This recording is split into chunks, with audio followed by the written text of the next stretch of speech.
That's great. Well, welcome everybody. Welcome to the California Gubernatorial Recall Election Special Information Session.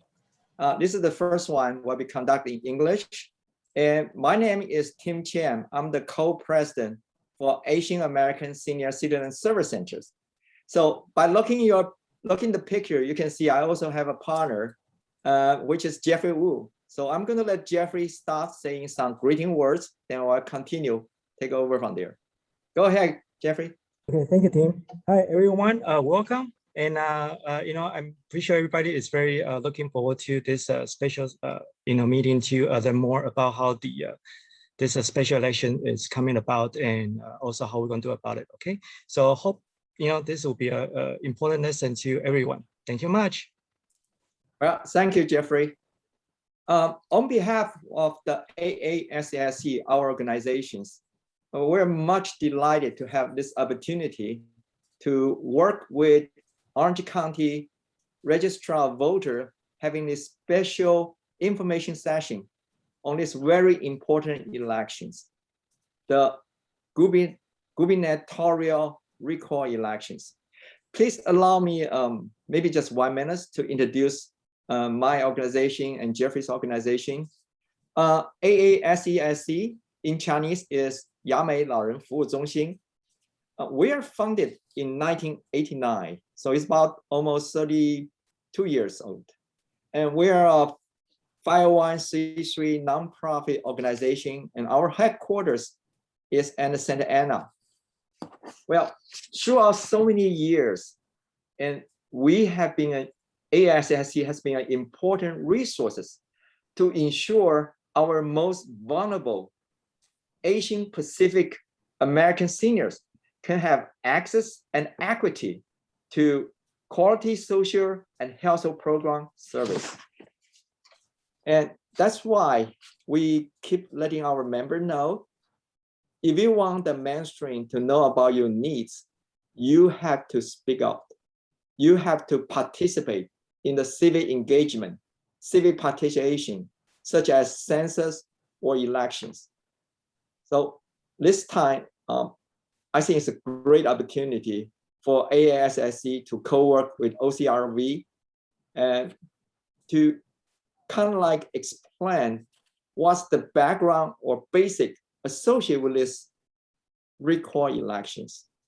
So before we started, I'd like to introduce one of my friends who has been promoted this session through the almost 2 weeks. We really appreciate his efforts. His name is Andrew Tong. He is the board director for retired community, very well-known retired community.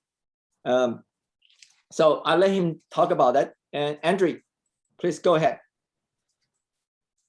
Thank you. Can you hear me? Yes, yes, I can hear you. Okay, thank you, Chair Tim Chen, for the opportunity to share my thoughts with everyone. Currently, I'm on the United Board of Laguna Woods Retirement Community, and we have over 18,000 residents here. This place that when you retire, you join this community and enjoy your life here. Okay. Through my experience here, many Asians mentioned that they need to participate in mainstream. Participation in mainstream needs to participate at the right time, not afterwards. Elections and census are very good examples. When those who are elected find that Asians actively participate in voting, even if they don't necessarily vote for him or her, in order to win the votes of us Asians, he will pay attention to our voices when he is elected, and hope that he or she can get our support in the next re-election. That way we have an influence on the mainstream. I hope everyone can be positive, participating in voting, affecting those in power in their decisions, and pay attention to Asians' voice and the welfare.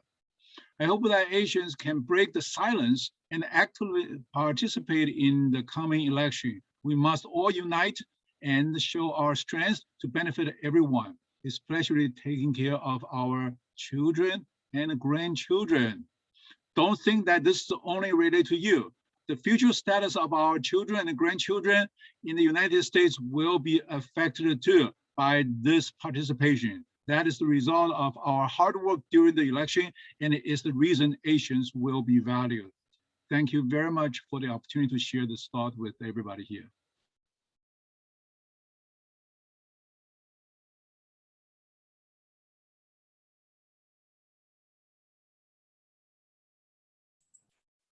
Tim, you are muted. I'm sorry, I didn't turn off. Yeah, my fault. Well said, Andre. Thank you very much. So before further introduction, I'd like to bring directly to today's information sessions. And basically, we divide it into 4 parts. The first part, we will talk about what is Orange County Register of Voters, what they do. The number 2, we're going to focus on a lot of kind of like laws and importance associated with this year's California gubernatorial recall election. And the third part, and we're going to focus on how the OCROV is executing this recall election. And the last one, basically related to everyone, is how you participate, how you register. On the end of each part, we're going to have 5 minutes Q&A sessions. And basically, Jeff and I will be the moderator for this Q&A. So if any audience, you have a question, please feel free to put on the chat area. So Jeffrey and I will read it for you. And the last part of Q&A, we got more time. So if you want to repeat or you forgot some of the question on the previous session, please, you can bring it back again on the end session.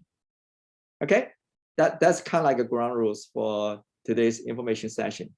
So let me have the pleasure to introduce today's speaker, who is the community specialist for OCROV and one of the good friends for our AASSC.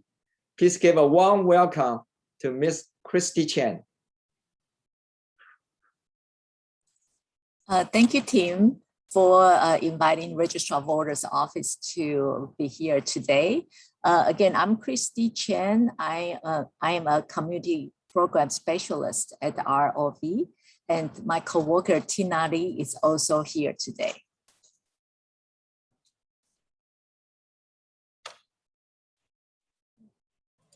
Good afternoon, everyone. My name is Tina Lee. I am also a bilingual community program specialist as a Registrar of Voters. I am a liaison for the Vietnamese community. Thank you for your participation into this session.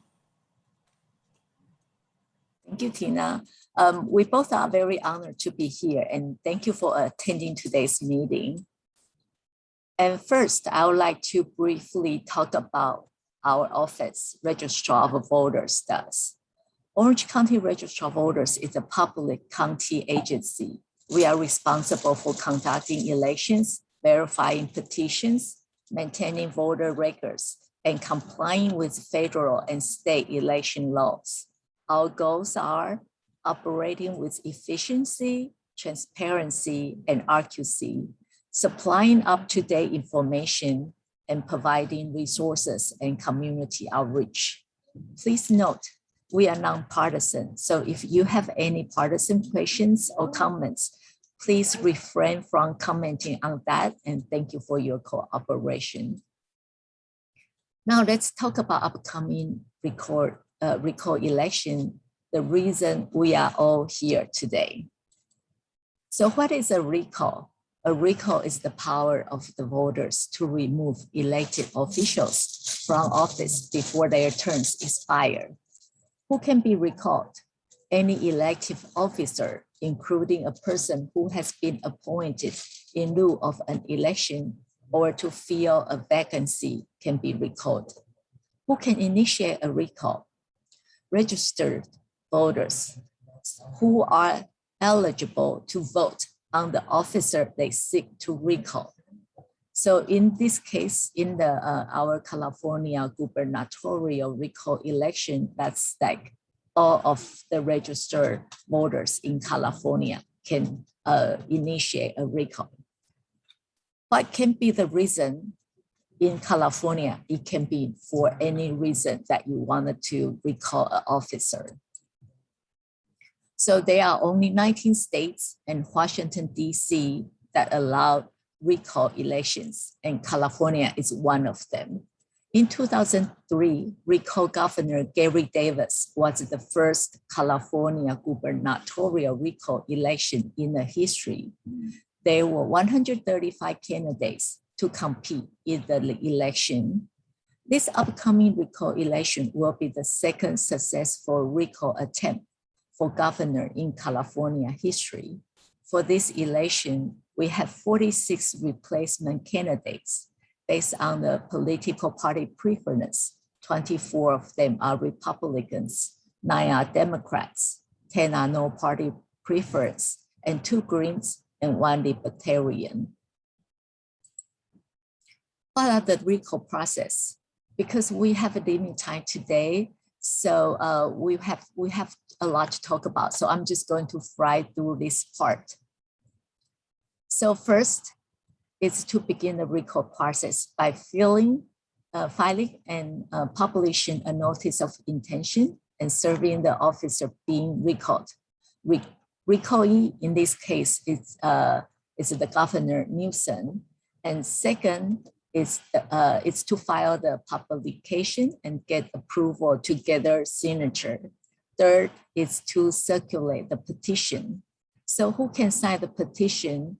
Again, it's the same as before, that who can initiate the recall. So it's the registered voters who are qualified to vote for the vote officers to be recalled. So in this case, same. So all the California registered voters can sign the petition. To recall Governor Newsom, they have 160 days to gather the signatures.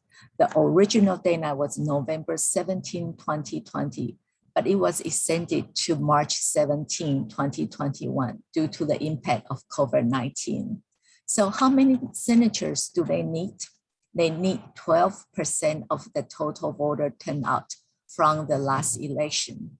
The total number of votes cast for governor in 2018 election was 124,64235, which is 12,464,235. So 12% of that. And number 4 is to file the petition. Each petition is filed with the county election officials where it was circulated. Number 5 is the county elections officials have 30 business days to verify the signatures submitted and report to the state. On April 26, 2021, Secretary of State Dr. Weber announced that the threshold of 1,495,709 verified signature reported by counties had been met for the recall. So on April 29, 2021, the county election officials reported the final signature verification. After the numbers checked out from April 26 to June 8, 2021, it's the period people can withdraw their signature. Number 6 is if the signature still hold, then the recall is on. So on July 1st, 2021, the Secretary of State certified the recall and notified the Lieutenant Governor. So the final phase is a day of the election is set by the Lieutenant Governor. The election date should be sometimes in the next 60 to 80 days, unless there is a regular scheduled statewide election within 180 days. So on July 1st, 2021, the Lieutenant Governor set the California gubernatorial recall election to be held on September 14, 2021. So why recall Governor Newsom? We have mentioned earlier, in California, it can be for any reason. According to the proponent's statement, as you can see on the screen, which you can also find in your voter information guide. To name a few, they are the reason are highest taxes in the nation, the highest homelessness rates. He endorsed those favor foreign nations and more. So since 1913, there have been 55 attempts to recall California governor. There was only one governor has been recalled successfully, which is Gary Davis in 2003. To qualify a recall of Governor Newsom, a minimum of 1,495,709 ballot petition signatures are required. As we have mentioned earlier, that's about 12% of the votes cast in 2018. So what is the cost of the gubernatorial recall election statewide? The total estimate state and county costs to administer the recall election under this recall election is $276 million. However, according to Secretary of State, Dr. Weber's most recent interview, she said the election can cost about $400 million. What is the cost of the recall election in Orange County? We are projecting the cost to be $7.6 million. However, it will be reimbursed by the state. So we have the recall election coming up, and that will take place on September 14, 2021. The purpose of this election is to determine whether or not Governor Newsom should be recalled. There are two questions on the ballot. The first one is asking if Governor Newsom should be recalled. The second question is asking if he is removed, who should replace him? If a majority of the votes on the first question are yes, then Governor Newsom should be removed from the office, and the replacement candidate receiving the highest number of votes should be elected for the remainder of the governor's term of the office. And the term ends on January 2nd, 2023. So what is the majority votes? It means that if 50% plus one vote on the first question are no, Governor Newsom should remain in the office. And then if 50% plus one votes on the first question are yes, Governor Newsom should be removed from the office. So in the case of 50% plus one vote say yes to recall the governor, then the second question becomes relevant. This is a top vote getter. So whoever has simple majority will win and replace Governor Newsom. People may ask, can I write in Governor Newsom's name and vote for him on the second question? The answer is he is not a qualified write-in candidate. By law, he cannot replace himself. Can you write his name there and vote for him anyway? Yes, you can even write Mickey Mouse's name. Mickey Mouse probably is the most voted write-in candidate in the history, but remember this, will your vote count for the second question if you write in Governor Newsom or Mickey Mouse? The answer is no, it will not be counted. So what if you vote more than one candidate on question 2? Then that's so-called overvote. Your vote for second question will not be counted. And I would like to share our digital ads. Some of you may have seen this ad on our social media. Please note that you don't need to vote on both questions. And no matter what you vote on the first question, you can vote on the second question too if you want.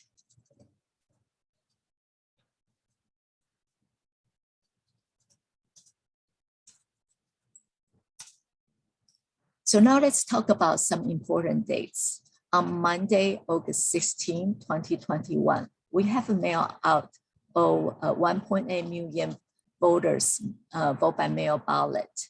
You should have received your ballot by now. If not, please visit our website or call our office to obtain a replacement ballot.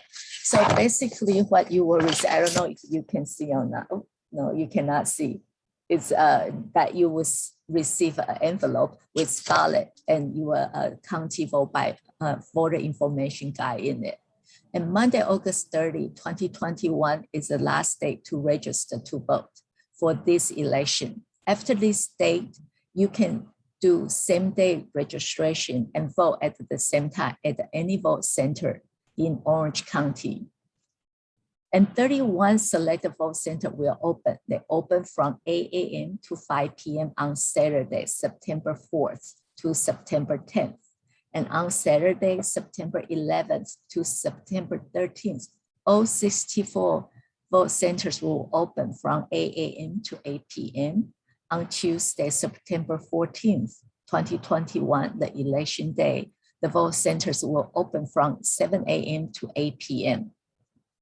If you are in line by 8 p.m. on election day, you have the rights to vote. But if you arrive at 8:01 p.m. after the polls are closed, you will not be able to vote. September 16 to October 14 is official canvass period. That means this is the period for the Registrar of Voters to count the ballots.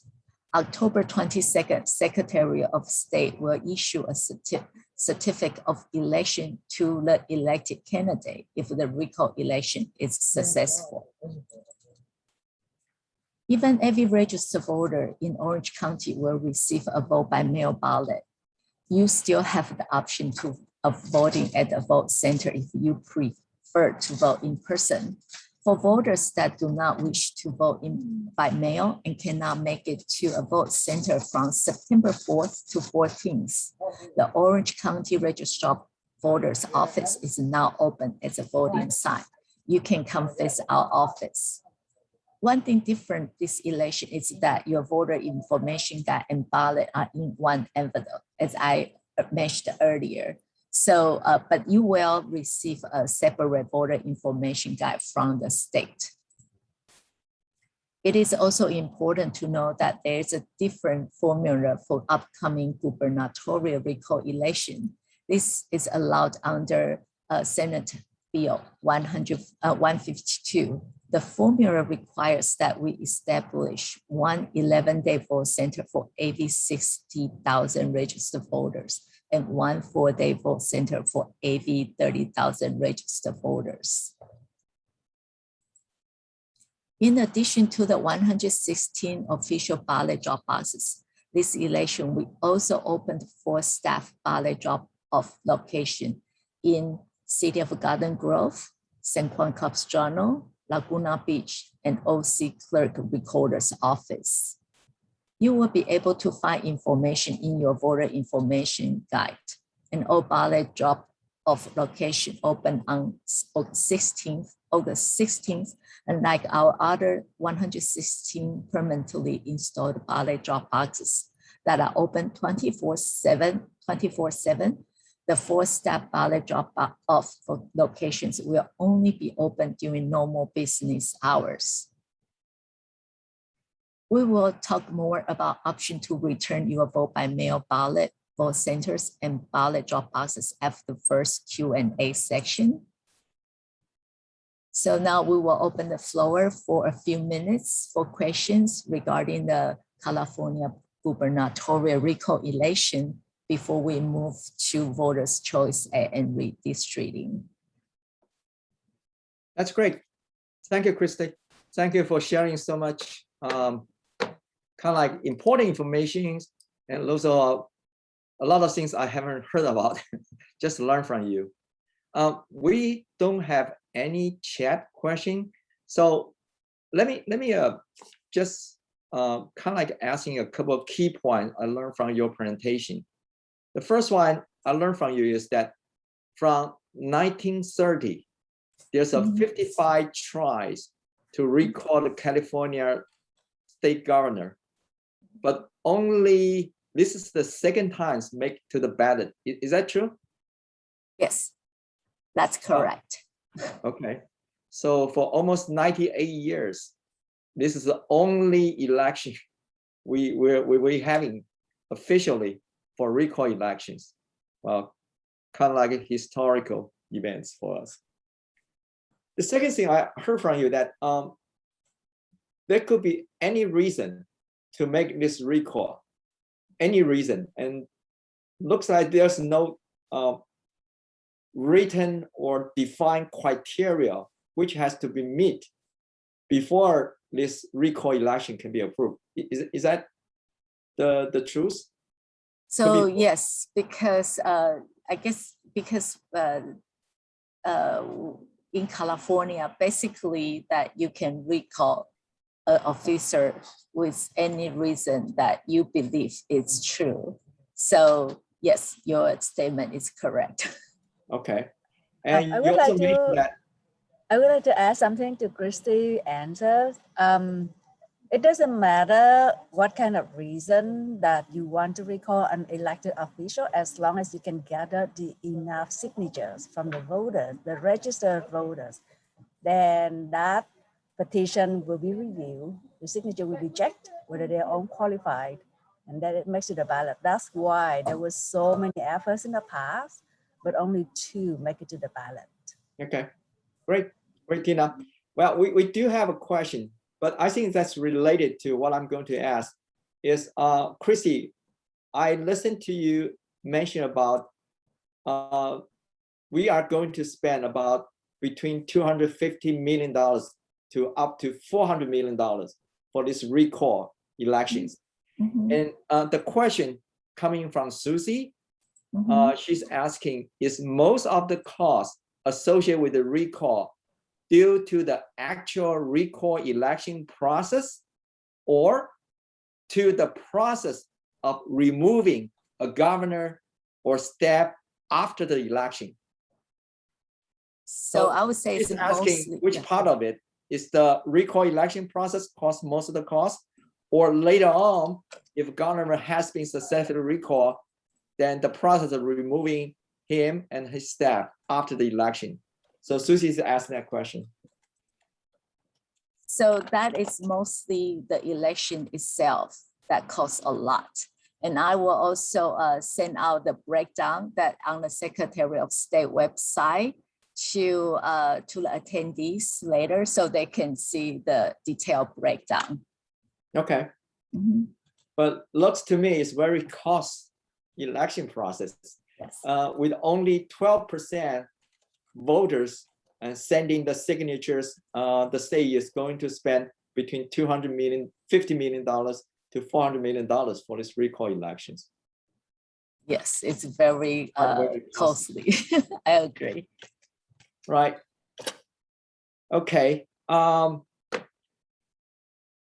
We don't have any other questions.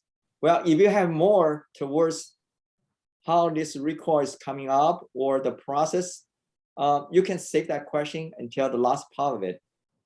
Now we are going to move into the second part, is how the OCRV, Registrar of Voters office, is going to execute this recall election. So please go ahead, Christy and Tina. Okay, thank you, Tim. So just in case you are not familiar with the Voters' Choice Act or voters vote centers, we are going to take some time to go over what the Voters' Choice Act is and how vote centers operate. So how did vote centers come to Orange County? So Senate Bill 450, also known as the Voters' Choice Act, was passed by the state in 2016. After the state passed the Voters' Choice Act, the Orange County Board of Supervisors voted in February 2019 to change Orange County elections to run vote centers instead of polling places. This law allows all registered voters to get a vote by mail ballot in the mail, and a voter will be able to vote at any vote center in the county or drop off their vote by mail ballot at any ballot drop box. The Voter Choice Act changes 3 big things about voting. First, every registered voter will get a vote by mail ballot. Second, voters can vote at any vote center in the county. Voters are no longer tied to one polling place. Third, voters are no longer tied to one day of voting. Ballot drop boxes are now open 30 days, and vote centers will be open 11 days, including election days. And so voters can vote on Saturday and Sunday. And we will talk briefly about 2020 elections. The March 3rd, 2020 presidential primary election was the first county-wide election to be conducted under the vote center model. During the election, we had 189 vote centers, and 38 of them were open for 11 days. All 189 vote centers were open 4 days, including the election day. And in addition, we also had 110 ballot drop boxes that were open for 30 days. Due to the COVID-19 pandemic, we made some changes to voting and election operation for 2020 presidential general election. We had 168 vote centers, and instead of operating them for 11 days or 4 days, all vote centers were open for 5 days. And 160 ballot drop boxes were open 24/7 for 30 days until 8 p.m. on the election day. In comparison with these 2 past elections and with California gubernatorial recall election, you will notice the numbers and location of the vote centers open can be different for each election. How do we determine how many vote centers we should have? The spatial formula we mentioned earlier was for special elections, but in general, for primary and general election, for every 50,000 registered voters, there will be 1 11-day vote center, and for every 10,000 registered voters, there will be 1 4-day vote center. Voters can go to any vote center to vote in person or drop off their ballot. In case voter did not receive their ballot in the mail or something happened to the ballot, they can go to any vote center to request a replacement ballot. For voters who need language assistance or ASL, our vote centers also provide this service either in person or via video conferencing. Curbside voting is also available at every vote center. A voter can receive their ballot and vote in their vehicle. Vote centers provide expanded service to voters, including registration, updating address, changing party, voting in person, or dropping off a vote by mail ballot, getting a replacement ballot, getting language assistance in Spanish, Vietnamese, Chinese, Korean, or ASL. Using an accessible ballot marking device that allows voters with accessibility needs to vote independently. Our office is the only agency that has a whole team of dedicated bilingual community program specialists. For the federal mandate language, VRA, voting rights at language, our bilingual community program specialists are in compliance with the election code, and they can provide direct translations for all election materials. Besides VRA languages, we are making effort to provide language assistance in 5 SOS language, which are state mandate languages: Farsi, Gujarati, Hindi, Japanese, and Tagalog, which translate reference ballot and language binder. Our office determines which vote centers are located in or right next to a precinct that meets language requirements under the Federal Voting Rights Act. For in-person language assistance, the number of bilingual CSRs, which are customer service representatives at the vote center, is based on the number of language requests to voters. With the criteria shown on the slide, the total required bilingual CSRs for the VRA language for the upcoming California gubernatorial recall election is 65.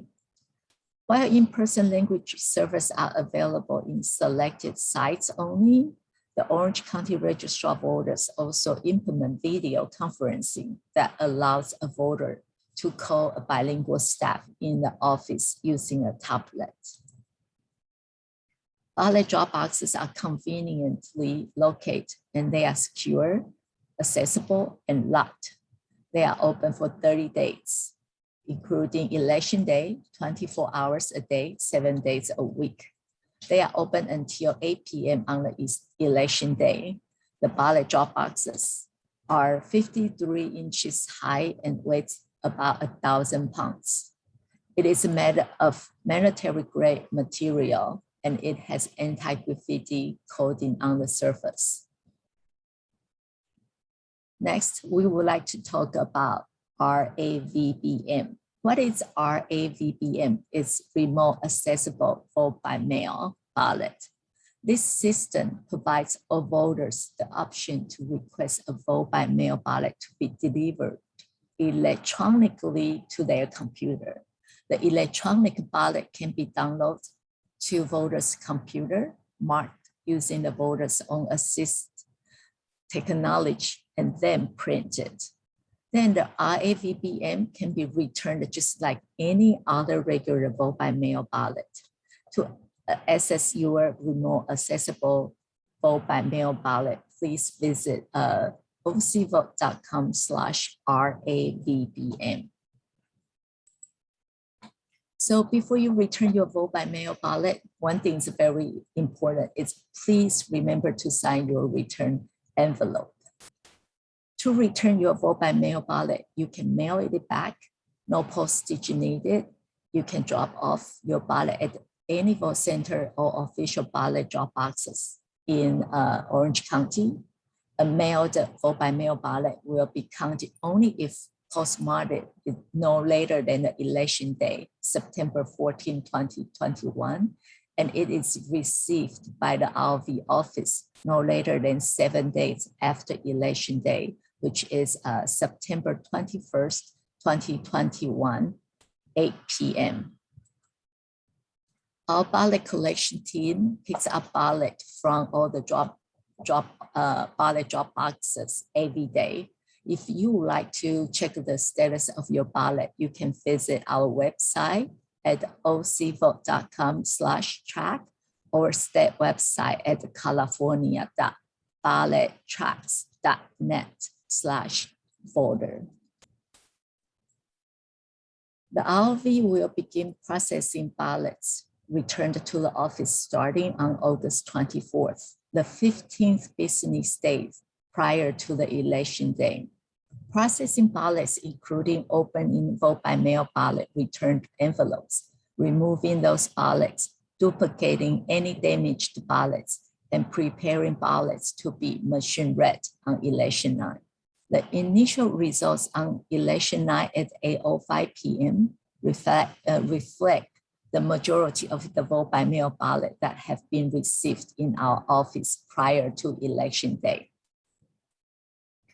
There are two major elections in 2022, statewide direct primary on June 7th, and statewide general on November 8th.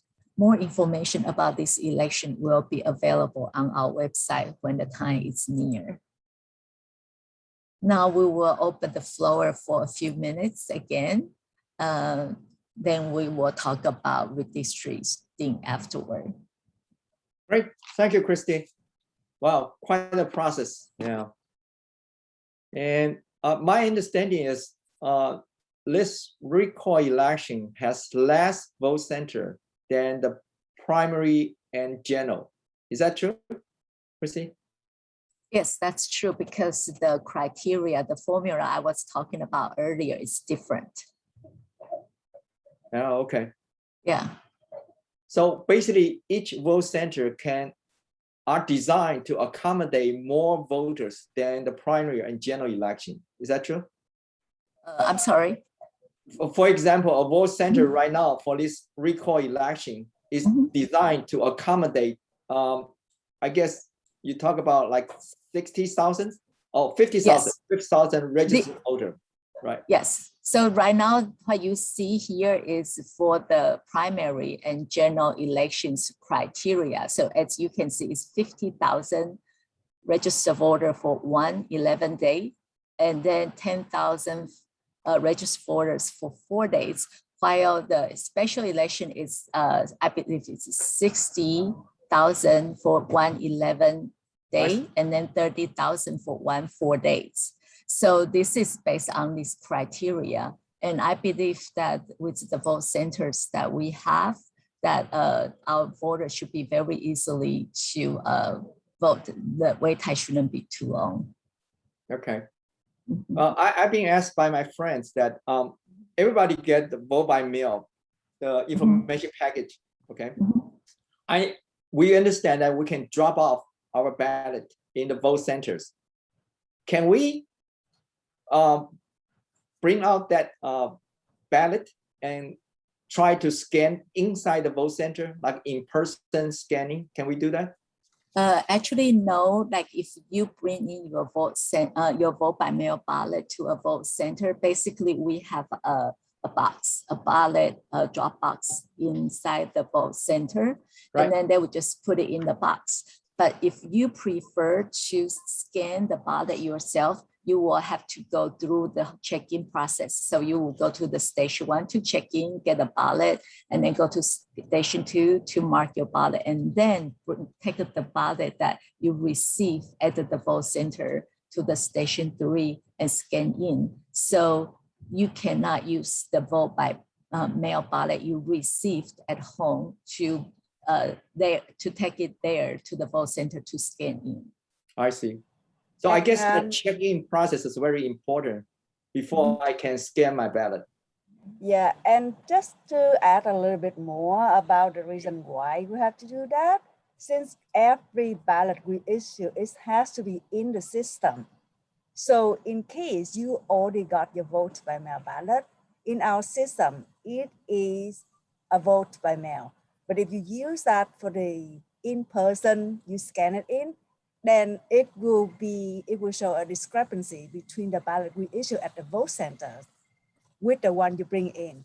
So that's why either you have to drop it off at the vote center, at the ballot, or by mail for your vote by mail, the one you receive from home. And if you decide to go to the vote center to vote in person, then the ballot must be issued by that vote center to be in order for the data to reflect the number of the ballot we issue every day. Okay. I guess my signature is a very important part on this, right?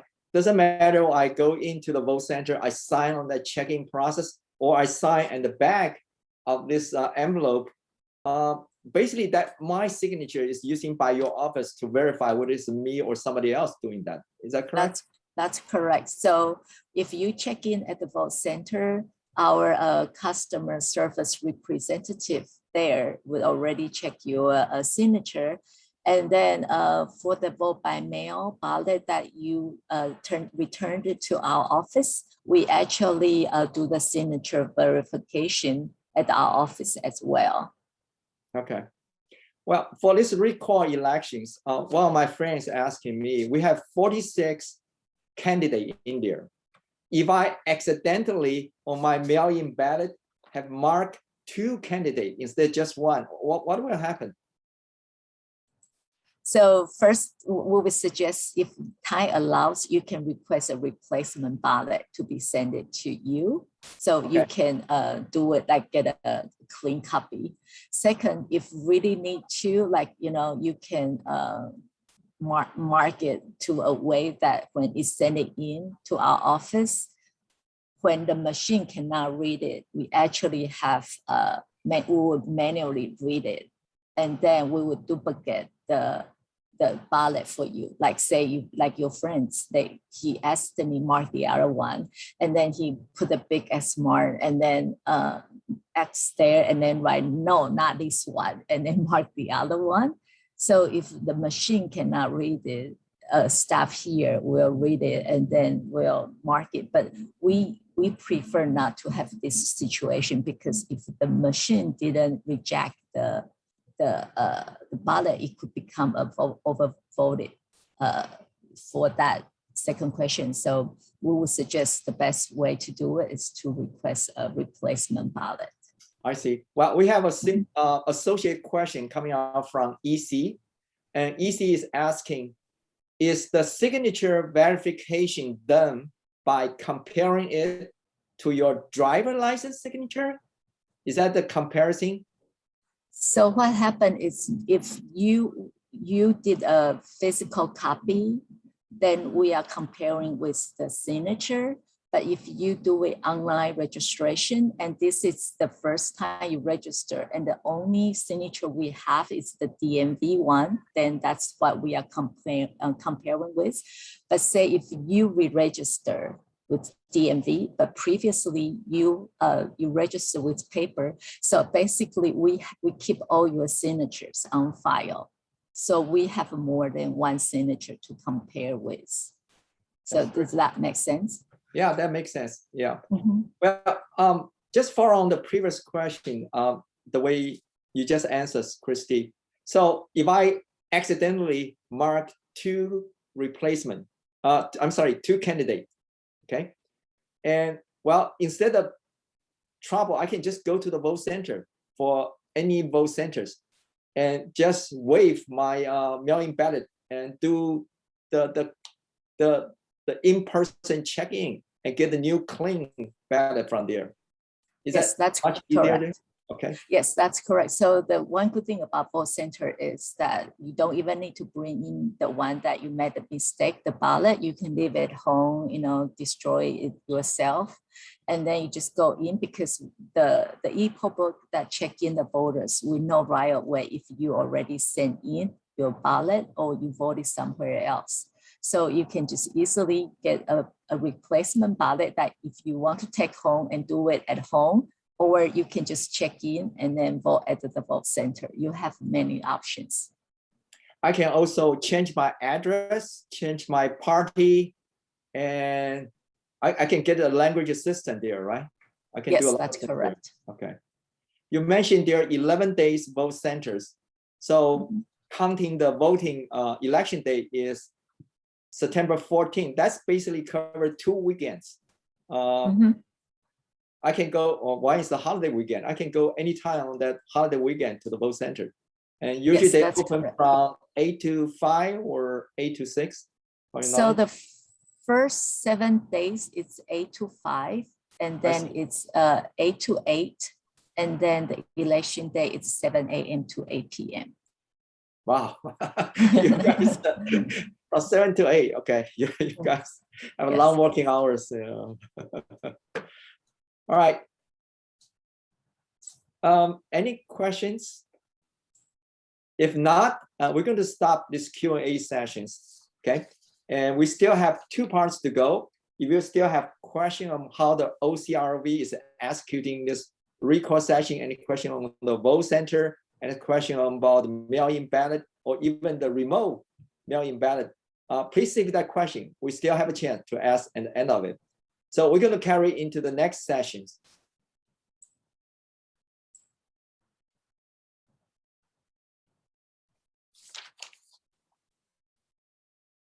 Okay, I guess the next session is for me. All right, let me briefly talk about the background for these sessions. Christy asked me to share some of the things I learned by attending. There's a 4-part of redistricting technical workshop. They call the Redistricting Academy, Technical Redistricting Academy. It was hosted by OCRV back to July 11 and July 21st.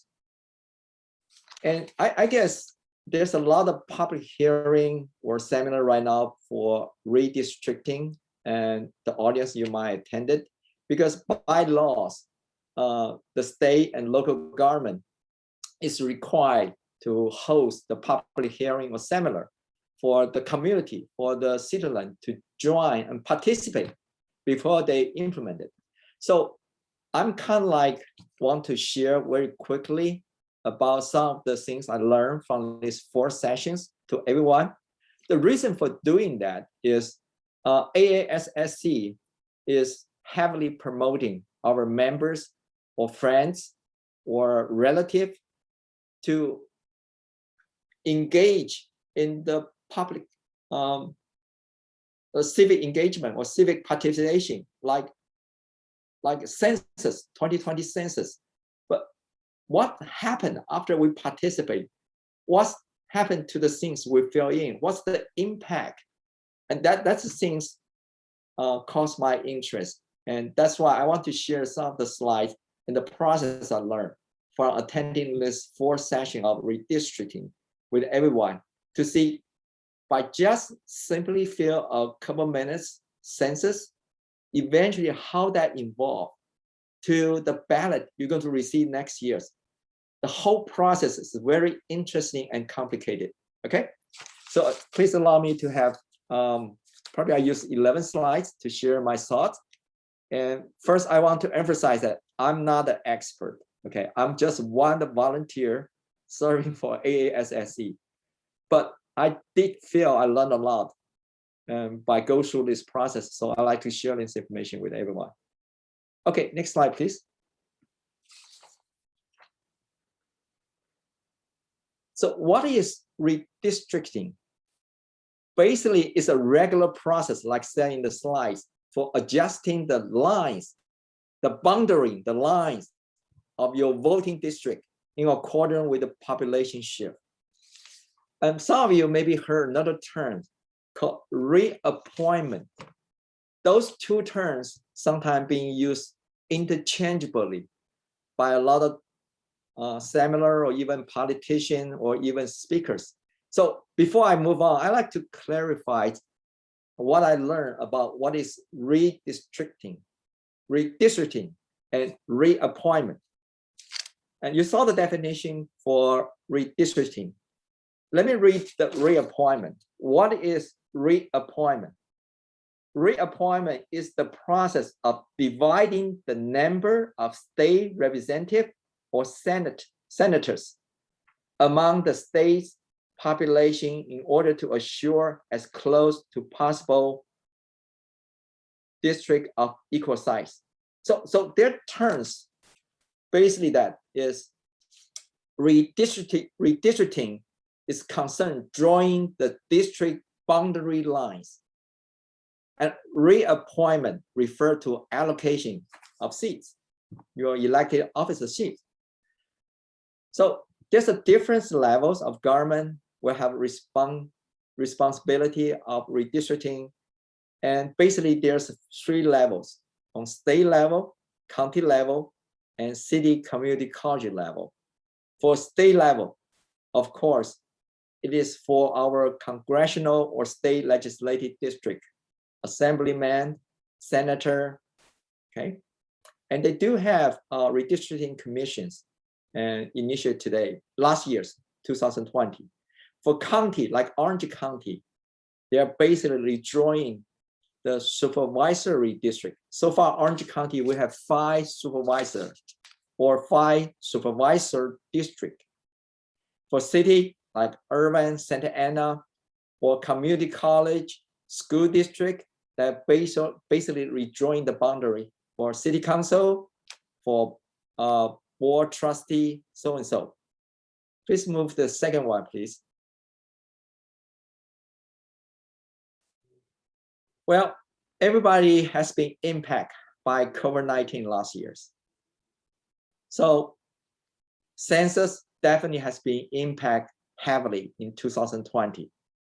You can see that right now it's almost 4 months delay to release the census data. Okay. By releasing the draft census data, which they just done on August 16, it still costs state about 30 days to adjust that data for the individual. So right now, the Census Bureau is planned to release the official census redistricting data to California state by September 30. Definitely, that's a 4 to 5 months delay. And how that going to impact to all the foreign election? The next slide, please.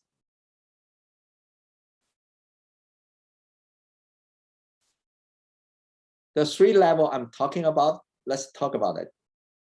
For a county like Orange County, our next primary right now is designed to be June 7, 2022. So by following the laws, the redistricting has to submit 174 days. Okay, that means by December 15, all the county redistricting data has to be ready. And for cities, chapters, they follow the different deadlines. And their election is November 8, 2022, general elections. For those cities, they don't have primary election. They basically go with the general election. So they have to be finished all the redistricting by April 17, 2022, which is 205 days before the elections. Moving to the next level, next slide, please. And you talk about school and special district. And these 2 levels basically follow the November 8 general election timelines. But their deadlines are different. For special district, they follow the 180 days deadline. That means by May 7, they have to finish all the redistricting. For schools, well, they have to finish before March 1st. So officially is they have to submit it on or before February 28th. That's how you can see for different levels, their deadline is different. But certainly that COVID-19, the census data, all cause the delay and make this very challenging job for each level to finish that. Next slide, please. You may ask, what's the criteria for redistricting? I choose these slides. Basically, I think that summarizes the priority. And this is basically follow the AB A47, California AB A47's laws. This is rank. So the first one is has to follow the geographical contiguous. That's the #1 rule. The second one is it could be, it want to be maintained the geographic integrity for neighborhoods or local community of interest. Okay, the cultural, the transportation, economic interest, that's all the community of interest, right? Then the third one is, I'm sorry, not the third priority, the previous slide, please. One before that, one before that. Yes, the third is respect the geographic integrity for the census designated area. Okay, I'm going to talk about that later on by using a map to clarify what I'm talking about. And #4 is make district boundary easily identifiable and understandable by residents. I heard some examples. For example, one of the house, the boundary was set in the middle of the house. So a joke is on the left-hand side of this house is voting for this district, and on the left-hand side is voting for the other one. That did happen long time ago. So we have to make sure this boundary is understandable. It's not on the reverse. I'm sorry, it's not on the middle of the house. It has to be some geographical identifier, easy features for it. And the last one is for supervisory district. They are encourage competitiveness. Okay, try not to isolate or discontinue the different area for the census supervisory. This is the 5 priority, I think, recommend for all the levels to draw that boundary lines. So please go for the next one. What happened after each level had drawn their lines? How that going to eventually affect us? Okay. You can see there's 4 steps involved. Different levels have to complete the maps and submit it to a Registrar of Voters. And the Registrar of Voters has to do a lot of work on that. And there's a more slide associated with GIS. I didn't bring on this.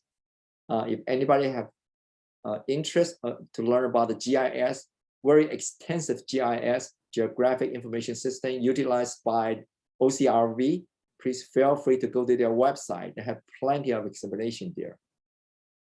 Based on GIS and verification being done, then the registered voter create precincts, modify the precinct boundary and prove it. And eventually, a lot of different types of ballot is going to create it. And that's going to pass to us, our resident, to vote for the next election. So the next slide, I'm going to go for the next slide, please. I'm going to use kind of like geographical representation for this. State, county, cities, they draw their maps. That's the first process based on census data. Turn, submit it into ROV. ROV utilize a very complicated process and GIS system to define the precincts. And each precinct will have many, many types of ballot, which going to affect you and I, how we're going to vote for our next elections. So let me use some maps to illustrate what I just said. Next slide, please. This is a map for Orange County. I think many of the audience are Orange County resident. I just want to share some of the things I learned about Orange County. Number one, Orange County has 3 million residents. About 1.8 out of that 3 million residents is registered voter. So what that means, what that compared to the other US county or states, we, Orange County, are the 3rd most populous county in the whole California, ranked number 3. And we are the number 6 most populous county in the whole US. Can you believe that? Even the Orange County looks so small area-wise, but we are the number 6 most populous county in the whole US. And we have more population than 21 states in the whole US. That means we have more people than 21 states. That's amazing to me, okay? Just looking at that map, you can see that we basically contain 34 incorporated cities and 16 unincorporated community. That's all in that map, right? Okay, please, next slide. Out of that place, the previous one. Yes, this one. In 2020 census, and you and me, many of us have spent a couple minutes to fill our census data and submit it. And basically the Census Bureau is using that census 34 cities, 11 census designated places. They come out 614 tracts. They call the census tracts. Then further divided into 2014 census blocks groups. Then further divided into 26,734 census blocks. So all the data we submitted was allocated to each of the census block to reflect what's the population shift, what's the features associated with the blocks. Then next slide, please. By utilizing this census data, OCRV is allocating to the 1,800 voting precincts. Okay, That's you and I, when we got a ballot, very important is what's your precinct numbers, because that precinct number tells you what's the candidate and how many elected officers you can choose. So next slide, please. This is the last slide I'm going to share with you. Even in one precinct or one area, guess how many types of ballot are different? The whole county-wise, we have 406 different ballot types. Just take a Costa Mesa for long. Even that small area, there's a 55 ballot types. Okay, so the whole process is very complicated, but my point is, by participating in the civic engagement like census, eventually going to flow through this process and coming back to impact every one of us. And I know people know about the community resources, the school, those are depending on your census data. But in terms of elections, actually your ballot types is coming from your civic engagement. So once again, AASSC is encouraging everybody to make sure you participate on every national-wide civic engagement, because your input eventually is very important and we're coming back to impact you in different ways, including the elections. Okay. I'm going to have a very quick questions about that. But again, like I said, I'm not an expert. Okay. I just want to share some of the things I learned from that technical redistricting academy.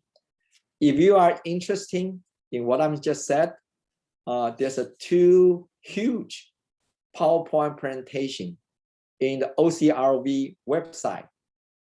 Basically, the address is www.ocvote.com/academy, ACADEMY.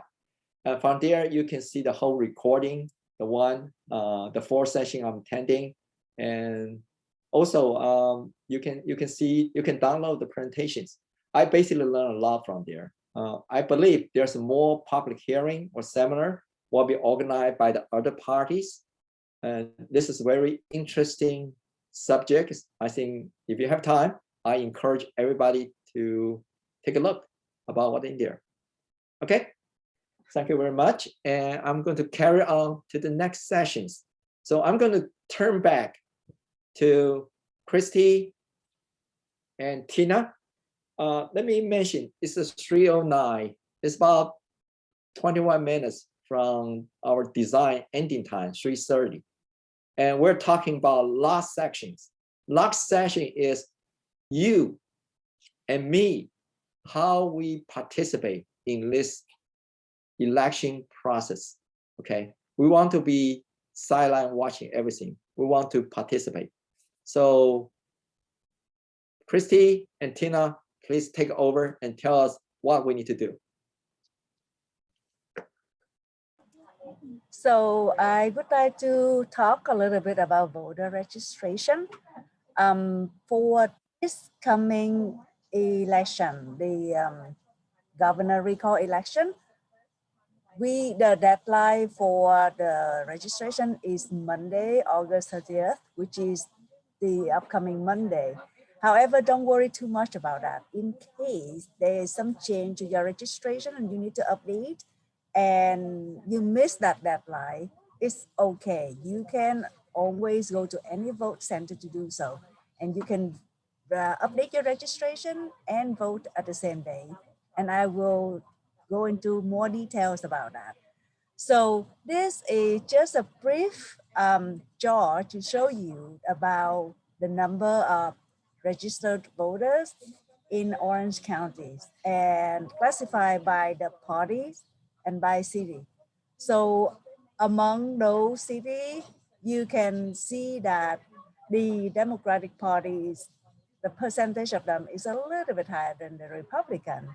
And then no party preference is also pretty high, a big portion of that. And for the other parties which are less popular, like the American Independent, Libertarian, Peace and Freedom Green or others party, those are just a small number.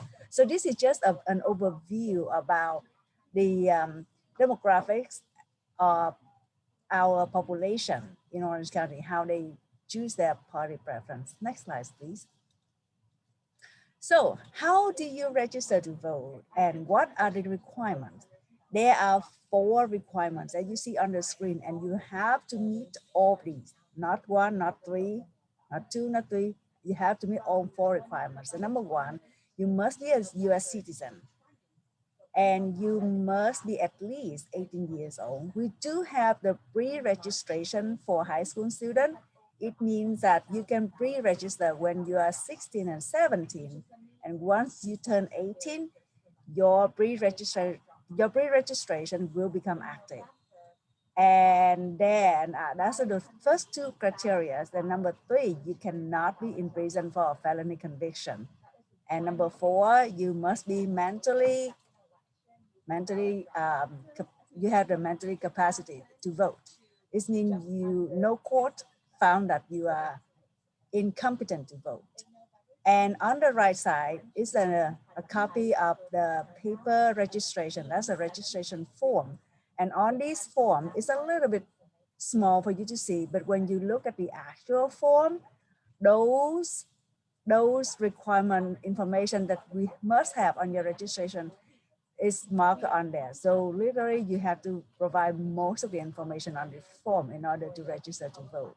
Can you go to the next slide, please, Christy? So there's 2 ways of registration that you can do. The first one is on paper, as I mentioned earlier, and you can get this paper registration at any government agency office, like at the DMV, a Social Security office, a post office, any place, a city hall, clerk recorder office. You can get that, or you can come to our office to get that.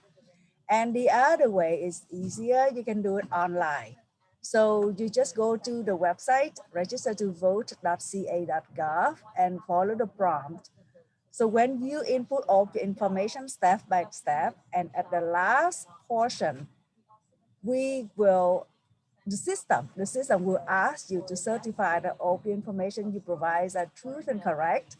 And then we will use the information you provide in the system to check with your signature on file from DMV or your signature on file that we have in the past. Like Christy mentioned earlier, we will record all the signature that you have because people change and by time and their signature may be changing too.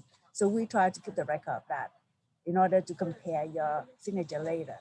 So that's how you can do the registration either by paper or online. And in case you have any problem that you need help with, you can go to our website for more information, or you can call our office and we are happy to help you. Next slide, please. So I did mention earlier about registration to vote after the deadline. So we call the conditional voter registration or same-day registration. When you're going to the vote center, instead of issuing you the ballot, we will give you an envelope with the red frame. So what you need to do is to provide your information, fill it out, and sign and date that. Once we have all your information on this envelope, we will be able to look you up in the system, or if you are new voters, we can input you in the system. And once we do that, we will be able to issue a ballot for you to vote. So once you vote with your ballot, and your ballot will be given back to us, and we will make sure that to check your registration, the information you input on the form, make sure that everything is correct, and we can verify your signature, and then you become active in our system, your ballot will be counted. So the same day registration, it will start on Tuesday, August 31st, and you can do it at any vote center, or you can do it at our office, the Registrar of Voters office in Santa Ana. And like I mentioned earlier, when you register and you vote, your ballot will need to be double checked sorry, not your ballot. Your registration need to be verified before we can count your ballot. That's why we say that this is a conditional or provisional ballot, because we need to check your registration before your ballot can be counted. So that the process for same-day registration or conditional voter registration is a little bit extra step for us, but this helps voters to be able to vote. Doesn't matter, they need to update, change their registration, and they don't have time to do so 2 weeks before election day. Next slide, please. So if you have any question about the registration, you can go to our website, ocvote.gov or ocvote.com/VLT. Or you can go to the SOS website, voterstatus.sos.ca.gov. Once you're in here, you can input your personal information, and then you can see what we have in our system regarding your registration. And if there's anything you need to update, you can do so online, or you can call our office. And in here, in this website, you will be able to check your registration record. You can see the status of the ballot. Like Christy mentioned earlier, the OC Ballot Express, it will link to this page. So you can check your ballot, whether we received it and it's be counted. And in case you need to get information about the election, about the measure, about the candidate on the ballot, not for this election, but for other election, we have those information. And you don't have the physical voter information guide to be mailed to you, you can always go to our website and download this information until you can access to this anytime. And that will be the end of my presentation about voter registration. Oh, one more thing, in case you want to get more information about the official information, you can go to our website. We have the frequently asked question about trusted election official information on our website, where you can find a lot of useful information, the facts and the myth that people usually confuse about voting and election. If we have more time, I would be happy to go through that, but we have a few more topics to cover, so I would like to invite Christy to continue the next part. Thank you.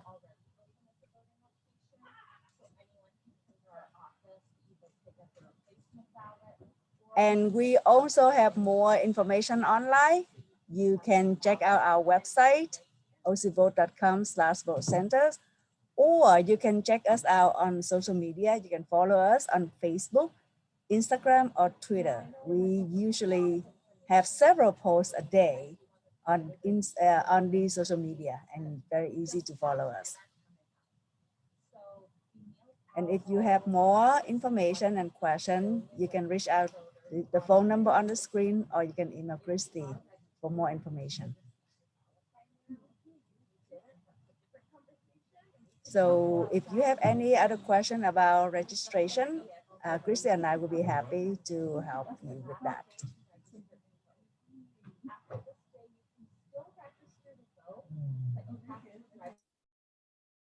Thank you, Tina. And Christy, you have anything to add on? No, I'm good. And then again, like if anybody would like to have today's PowerPoints, please feel free to put your name and email address in the via chat. I'm sorry. And I can email you the PDF file. Terrific. Christy, you should go back one slide. They have the email address and the phone number and a website for people to see. So in case they need the information, they can look at that. Yeah, Christy, can you go back to one slide which has all the email address, right? Well, like I mentioned, we are recording this presentation from the beginning. So if you want a copy of the presentation slides, or you want the link for the recording, please email to Christy Chan at rovocgov.com.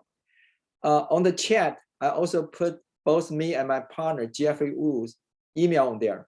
And mine is very easy, tim.chen@aasesc.org or jeffrey.wu@aasesc.org. We'll make sure you got the presentation and the recording link. Thank you so much for Chrissy and Tina for sharing so much valuable information with us, especially on this historical recall election coming on. Yeah, like you mentioned, out of the last 98 years, this is the second time it happened. So I think we're lucky to see that election process going on this time. Yeah. Okay. If no further question, I thank you everybody for your time to participate in that. Once again, we encourage everybody to participate in civic engagement, to participate in these elections and the follow-on primary and general election. Because unless you voice out, otherwise nobody know about what we need. Okay. So thanks everybody for joining these sessions and have a good afternoon. Bye-bye. Bye. Thank you, Tim and Jeffrey, for inviting us. And everybody have a great afternoon. Bye. Thank you.